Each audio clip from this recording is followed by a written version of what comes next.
Welcome back, and now we're trying to get on with the second stage of the trailer build. Got some more gear come in, as you would have seen from the previous video. This is the King's 160 watt solar panel, and you can see the main cable and the connectors there. These are what they call MC4 connectors, if I'm remembering that correctly. I think I am. So I've just put a pair of those on the main cable. They will attach to this, and there are pre-drilled holes in the panel, although looking at these bolts I think they're still going to have to be drilled out a little bit more.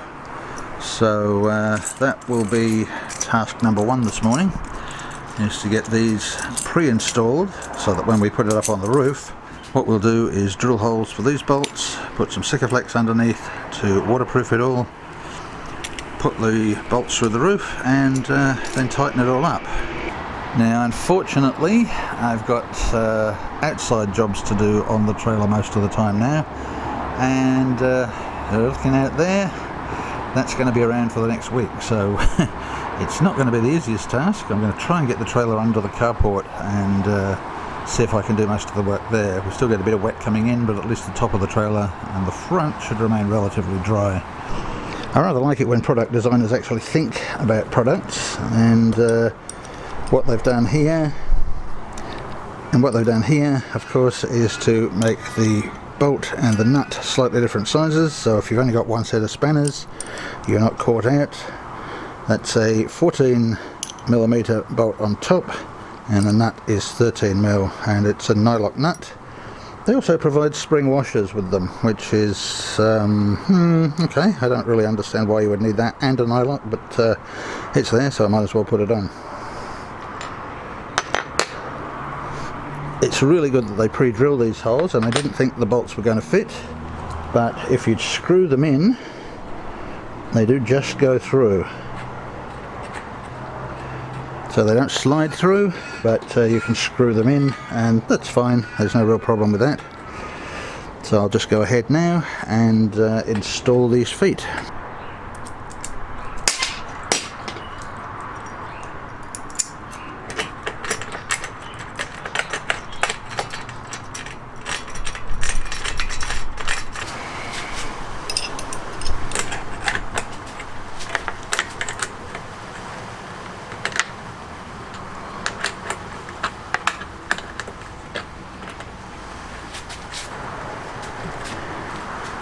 And now I just have to repeat that another 3 times, and she'll be ready to go up on the roof.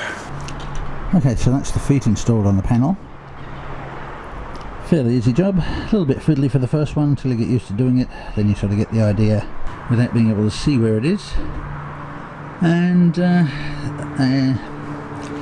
of course, when you're installing solar panels, it's important that they're raised up, that you don't have the panel flat against the roof. You need an airspace underneath. Hot panels do not work well, and if they ever get hot enough, they could get damaged. So you always need that airspace underneath. So these little feet just bring it up the right amount, and they don't move. They're hard against the edge there. And pretty happy with the way they've done this, the way it's designed. It makes it very simple to put the feet on. Everything's pre-drilled. In the past, when I've been installing panels, we haven't had pre-drilled holes in them, at least some of them, and I've used aluminium angle metal to put them on. These things are pretty good. They're stainless steel, so I'm expecting they're going to be fairly rust-proof, as long as the quality of them is reasonable. And they should last many, many years up there without any trouble at all. So that's step 1 done for the solar panel. We have the cable connected. I've got to put a couple of ends on that. Once I get it through to the battery, I'll probably cut the wire. You want it as short as possible. That's the gauge we usually use on it. I think that's AWG6 from memory. It's fairly heavy duty, and we never had any problems with overload on cables this size. Okay, so we've now got the trailer right under the carport. and I should hopefully be able to do most of the work I want to do with it now, as long as the rain doesn't come in too heavily. A little bit of sun at the moment, so we'll get cracking and see if we can get that panel installed this morning. Now, just before I get started on the work this morning, I just want to show you something I picked up at Aldi, of course, a couple of days ago. These little screw-in pegs. Now, you can find screw-in pegs online, and I've seen them at around about $129 for 6, which, although they're stainless steel and I guess they'll last a long time, guess how much these were? 15 of them in there, just under $10. I think they're an aluminium alloy by the weight of them. They should be strong enough, and the plastic seems like it'll last a while. It doesn't seem like a real El Cheapo plastic, so we'll see how these go. Bearing in mind, you could buy 13 boxes of these for the price of 6 stainless steel ones. Now, I know the ones that are expensive have got a much wider thread on them. It probably helps them dig in a bit better, but we'll see how these go. I mean, for $10, come on, how could you go wrong? I mean, even if these only last 4, 5, 6 years, they're probably not going to be any worse than that. That's an absolute bargain, you know. $9.99 for 15 screw-in pegs. Well, let's get on with the job now. Stop advertising for Aldi.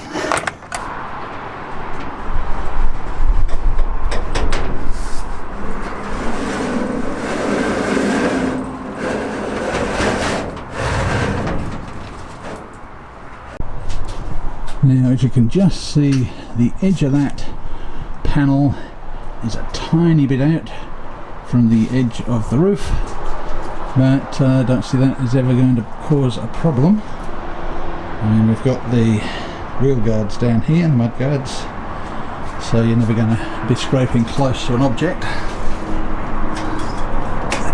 Now, immediately a problem comes to mind, and that is, how am I going to get the drill into that? That's a bit of a hiccup. Going to have to think of something that's going to allow me to drill the holes without having to move this outside, which I just can't do in this weather. But anyway, that's where the panel's going to sit. It's going to be on the front end, and the reason for that is that we want that wire to be as short as possible to reduce voltage drop. So the battery's going to be down in that box there, and it's just coming up to the roof. Now we're going to put some cable protector on there and fix it down all the way, and then probably just feed it into the cable protector I've got already going into the back box from the trailer. So I don't really anticipate any problems with that, but I'm going to have to think about how I'm going to drill these holes now. That's going to be interesting, as I just don't think the drill's going to fit in there. Well, much to my surprise, we did manage to get the drill under the roof just, which is going to make the job a whole lot more simple than it would have been otherwise.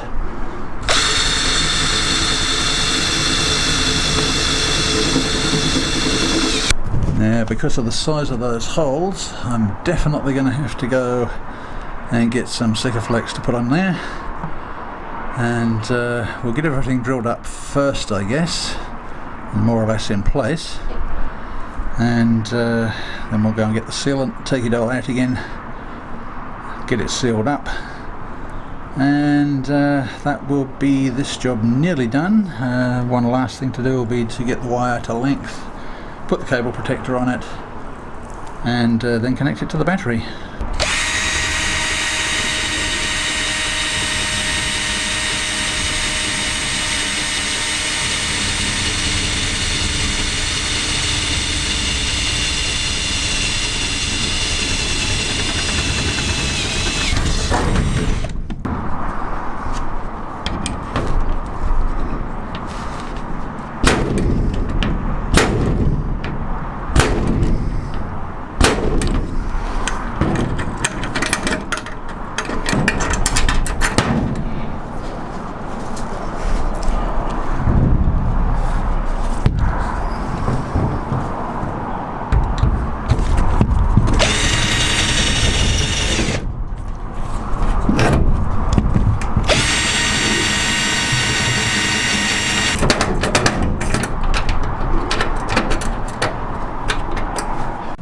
So as you can see here, the bolts come through the roof and into these aluminium blocks. Now once both of those are in and the spring washers are on top, there shouldn't be really much chance of those coming undone. And I was going to use Sikaflex, but it's probably overdoing it. Sikaflex I usually use when I'm not putting bolts through.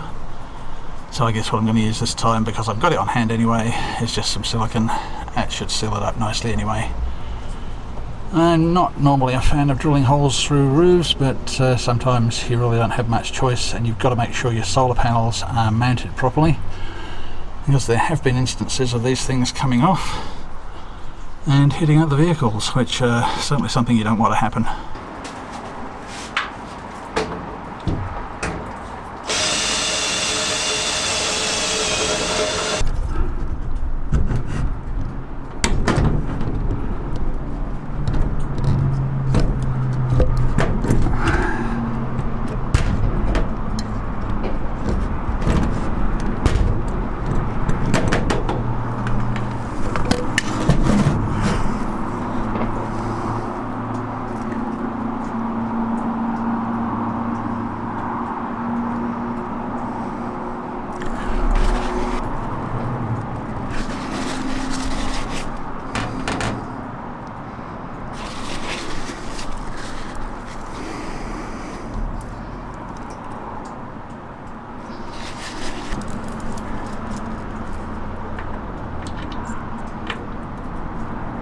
Now it's just a matter of siliconing these all up, making sure that the gaps are well and truly covered, and tightening everything up. Does it look like it's coming through? Can't see it yet. Oh yeah, it's coming through. Okay.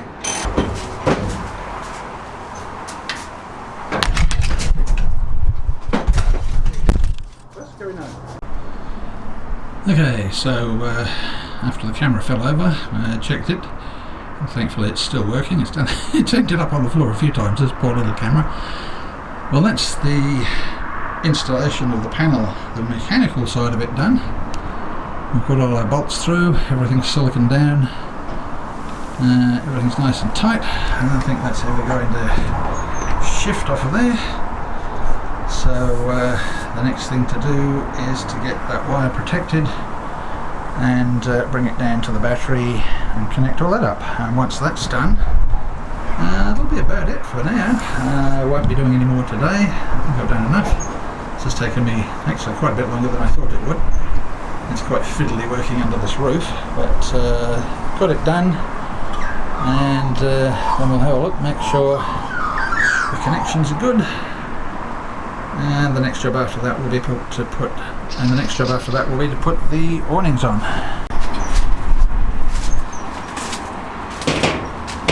So we just make sure we've got enough wire down here. Leave a good amount. It's going to come down to a regulator. Not sure I'm going to put that yet. There should be tons.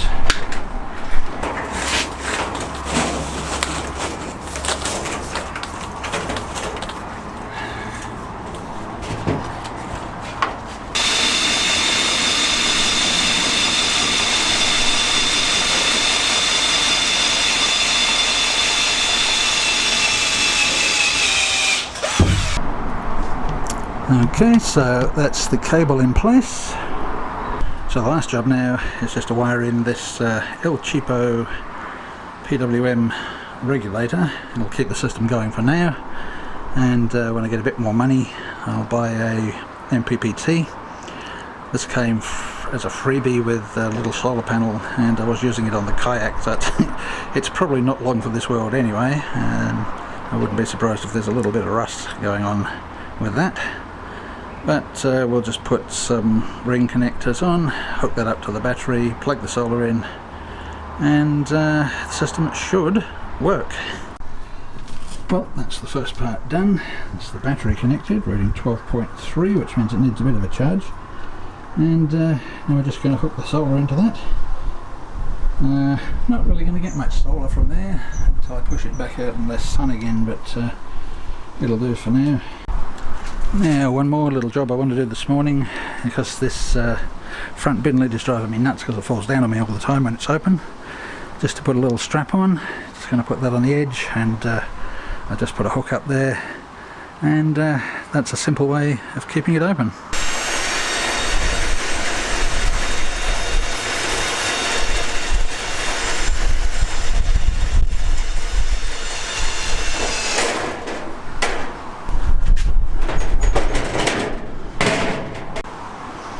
Okay, so that's about it for the morning. Not going to be getting any solar off that yet because it's sitting under the roof, so everything's hooked up.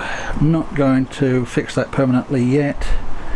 I may put it temporarily on the lid of the battery box or something like that before we go away, just to make sure it doesn't rattle around inside here.